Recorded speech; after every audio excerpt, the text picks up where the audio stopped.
আসসালামু আলাইকুম আরহামাতুল্লাহি অবরাকাতু।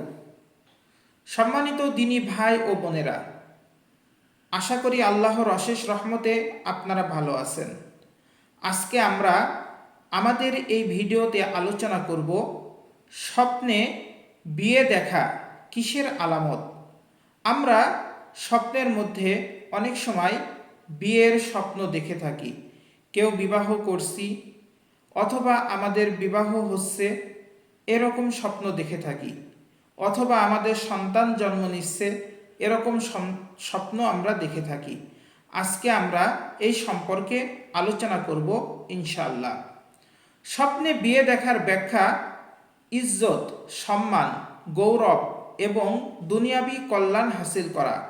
অর্থাৎ স্বপ্নে যদি কেউ বিয়ের স্বপ্ন দেখে থাকে তাহলে এটা তার কল্যাণের স্বপ্ন, আর এই কল্যাণটি দুনিয়াবি কল্যাণ। বিস্তারিত ইনশাল্লাহ আমরা আলোচনা করব।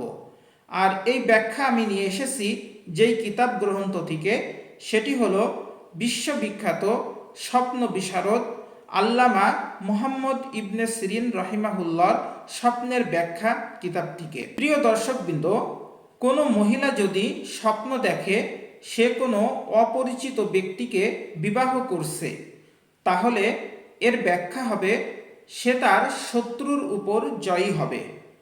আর যদি পরিচিত হয় তাহলে সে কোনো ব্যক্তি দ্বারা উপকৃত হবে। প্রিয় দর্শকবৃন্দ, কোনো ব্যক্তি স্বপ্ন দেখল তার মেয়ে হয়েছে, এর ব্যাখ্যা হবে অতি শীঘ্র সে কল্যাণ ও সম্পদের অধিকারী হবে। প্রিয় দর্শকবৃন্দ, আমরা আরও আলোচনা করব স্বপ্নের ব্যাখ্যা সম্পর্কে। কেউ স্বপ্ন দেখল মিতা, অর্থাৎ যেই নারী মারা গিয়েছে এই রকম নারীকে বিবাহ করছে, এর ব্যাখ্যা হবে সে এমন বিষয়ে সফল হবে যেটা নিয়ে সে চেষ্টা করেছে কিন্তু বিফল হয়েছে। অর্থাৎ কোনো মৃত নারীকে যদি কেউ বিবাহ করার স্বপ্ন দেখে তাহলে সে এমন একটি বিষয়ে সফল হবে যে বিষয়টি নিয়ে সে বিফল হয়েছিল, নিরাশ হয়েছিল, সেখানে আর তার কখনোই সফলতা অর্জন করার সুযোগ ছিল না। এরকম বিষয়ে সে সফলতা অর্জন করবে ইনশাআল্লাহ। ওই স্বপ্ন দেখল নিজের আপন মা বোন অথবা যাদের সাথে তার বিবাহ হারাম তাদের কাউকে বিবাহ করছে, তাহলে আল্লামা ইবনে সিরিন রহিমাহুল্লাহ এর ব্যাখ্যা করছেন, যদি এই স্বপ্ন সে জিলকদ, জিলহজ, মুহররম ও রজব মাসে দেখে তাহলে সে পবিত্র কাবা জিয়ারত করবে আর সৌভাগ্যবান হবে। আর যদি অন্য মাসে দেখে তাহলে আত্মীয়দের সাথে তার সম্পর্ক আরও মজবুত হবে।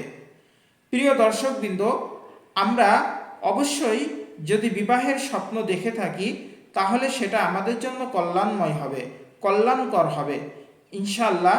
আমরা যদি এই স্বপ্ন দেখে থাকি তাহলে আমরা বিজ্ঞ কোনো ব্যক্তির কাছ থেকে এর ব্যাখ্যা আরও সুন্দরভাবে জেনে নেওয়ার চেষ্টা করব। মহান আল্লাহ পাক রব্বুল আলামিন আমাদের দুনিয়াবি কল্যাণ দান করুন, আখিরাতের কল্যাণ দান করুন। আমরা ভিডিও আর না বাড়িয়ে আজকে এখানেই শেষ করছি। আল্লাহ আমাদের সকলের মঙ্গল দান করুন, আল্লাহ আমাদের সকলকে ভালো রাখুন। আসসালামু আলাইকুম আরহামাতুল্লাহি ওয়া বারাকাতুহু।